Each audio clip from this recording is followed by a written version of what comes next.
Assalamualaikum warahmatullahi wabarakatuh. Bismillahirrahmanirrahim. Wala haula wala quwata illa billahil aliyyil azim. Subhanaka la ilma lana illa ma 'allamtana innaka antal alimul hakim. Alhamdulillahi rabbil alamin. Allahumma salli wa sallim wa barik ala sayyidina wa qudwatina Muhammadin wa ala alihi wa ashabihi ajma'in wa man tabi'ahum bi ihsanin ila yaumiddin. Amma ba'd. Qala Allah Ta'ala fi kitabihil karim, a'udzu billahi minasyaitonir rajim. Rabbi ja'alni muqimas shalah wa min dzurriyyati. Rabbana wa taqabbal du'a. Shadaqallahul azim. Wa qala an-nabiyyu sallallahu alaihi wasallam, muru abna'akum bis-shalah. Al-hadis au kama qala.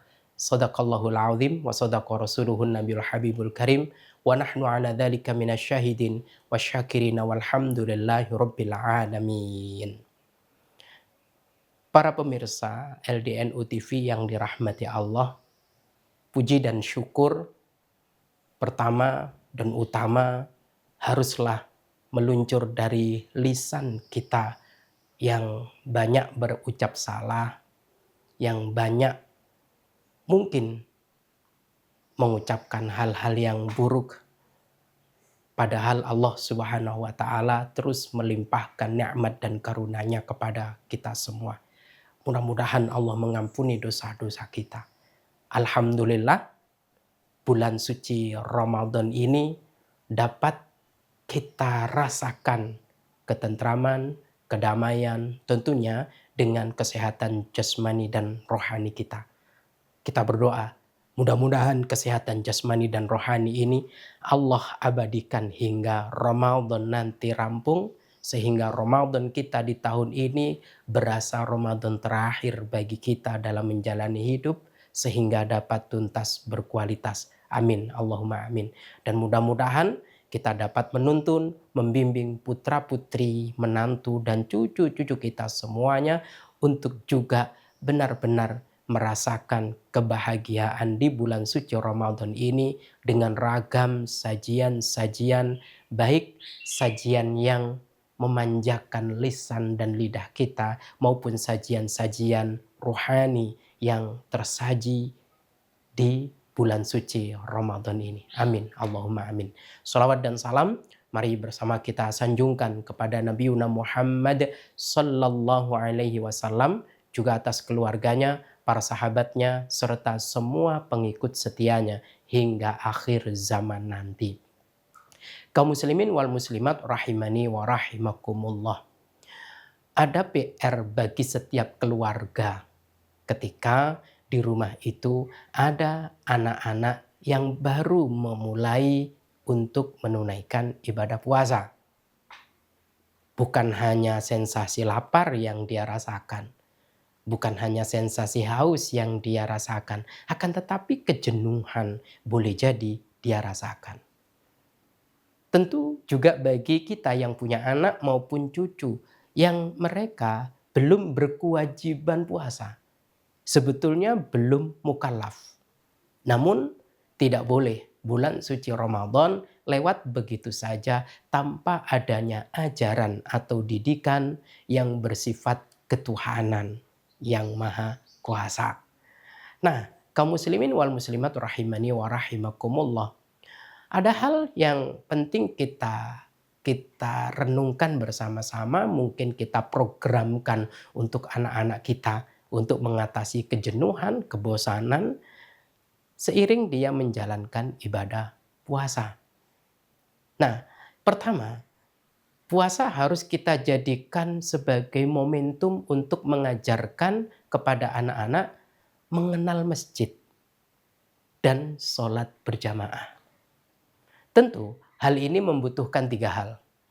Pertama adalah kesabaran, yang kedua keteladanan, yang ketiga adalah tahapan. Tanpa kesabaran kita akan menyerah. Tanpa ada keteladanan kita akan lelah. Dan tanpa adanya tahapan kita pun boleh jadi kebingungan. Ya, Mengajak dan mengenalkan anak ke masjid itu menjadi sangat penting karena masjid itu sentra Allah Subhanahu wa taala menurunkan berkah, rahmat, nikmat dan berbagai macam karunia-Nya. Maka boleh jadi tanpa anak-anak ini mengenal masjid, dia sedikit sekali mendapatkan keberkahan. Dia sedikit sekali mendapatkan rahmatnya. Ya, momentum bulan suci Ramadan, mari kita ajak anak-anak kita ke masjid.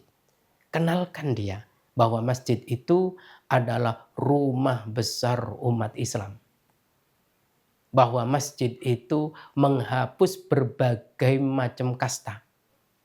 Masjid itu tempat untuk menyamaratakan pangkat dan harkat. Kaya atau miskin, pejabat atau rakyat, di masjid sama kedudukan menjadi ibadallah, menjadi hamba Allah. Yang kedua, kenalkan bahwa masjid itu tempat paling suci di muka bumi ini. Tempat bersih banyak, tapi tempat suci masjid. Karena kalau hanya bersih tidak suci, ini tidak nyambung dengan ibadah pokok yang didirikan di masjid. Apa itu sholat? Sholat itu syarat mutlak tidak bisa ditawar adalah suci. Dengan ini, anak akan menyerap, oh berarti masjid itu tempat membersatukan umat Islam, menyatukan hati umat Islam. Yang kedua, dia akan menyerap, oh berarti masjid ini adalah tempat, bukan hanya tempat yang suci, tapi tempat mensucikan jiwa dan raga siapapun pemeluk agama Islam yang dia hadir ke masjid. Dia kemudian menyaksikan sholat berjamaah. Satu komando, kompak, dan benar-benar bersatu ketika imam waladhdallin tidak satu pun berkata amin. Kesetaraan dan kesamaan di hadapan Allah jelas terasa. Bahwa siapa yang datang belakangan harus rela maaf saat ruku kepalanya dekat dengan pantat. Maaf, saya sebut vulgar, dengan pantat orang di depannya. Saat sujud dia harus rela. Kepalanya yang di kepala itu berisi otak untuk berpikir. Dia cerdas, dia menjadi orang yang visioner mungkin. Tapi dia harus rela dekat dengan telapak kaki jamaah yang di depannya. Kok umpama yang di belakang adalah wali kota, yang di depannya itu rakyat jelata. Tidak ada masalah.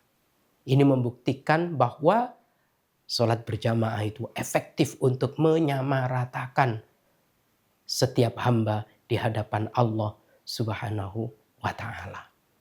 Namun demikian benar-benar harus kita latih dari rumah. Jangan sampai anak-anak kita pergi ke masjid, orang tuanya tidak ke masjid. Padahal anaknya saat ke masjid itu memiliki, maaf, tingkahnya banyak, sangat aktif. Bukan hanya aktif secara fisik, tapi juga suaranya sering lantang teriak. Lalu siapa yang bertanggung jawab kalau orang tuanya atau ayahnya tidak ikut ke masjid? Itu. Selanjutnya, dia benar-benar harus menyampaikan masjid itu tempat ibadah, bukan tempat bermain. Maka pastikan dia tidak membawa mainan masjid. Banyak-banyak video di beberapa media sosial itu memberikan pemahaman kepada kita bahwa kadang ada orang tua di rumah, anaknya ke masjid. Lalu ketika ini yang terjadi, anaknya melakukan ini dan itu, paling tidak pernah di salah satu masjid, di masjid itu disediakan dispenser untuk bikin kopi gratis. Anaknya masih kecil, 2 tahun baru bisa jalan. Lalu kemudian main-main, dia pencet tombol air yang hot, yang panas. Histeris dan teriaklah dia, nangis. Bisa jadi kacau kemudian kekhusyuan yang mestinya diraih.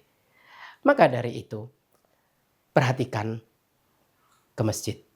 Sholat berjamaah. Yang kedua, ajak anak-anak untuk melakukan aktivitas-aktivitas ringan. Seperti skak yang mengasah otak.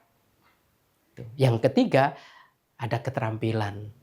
Dan kegiatan ya seperti kaligrafi, public speaking, dan mungkin termasuk membuat satu kerajinan, membuat ketupat mungkin. Karena ini identik sekali dengan Idul Fitri yang menjadi kearifan lokal di Indonesia. Di Indonesia kalau Idul Fitri tidak ada ketupat kayaknya tidak sah. Gitu. Meskipun ketupat itu banyak kita jumpai di warung-warung coto Makassar. Gitu. Tapi spesial banget ketika Hari Raya Idul Fitri. Semuanya menyediakan ini. Nah, anak-anak akan senang bagaimana cara membuat ketupat. Anak-anak senang bagaimana mewarnai masjid kah, mewarnai Ka'bah kah, atau mewarnai apapun.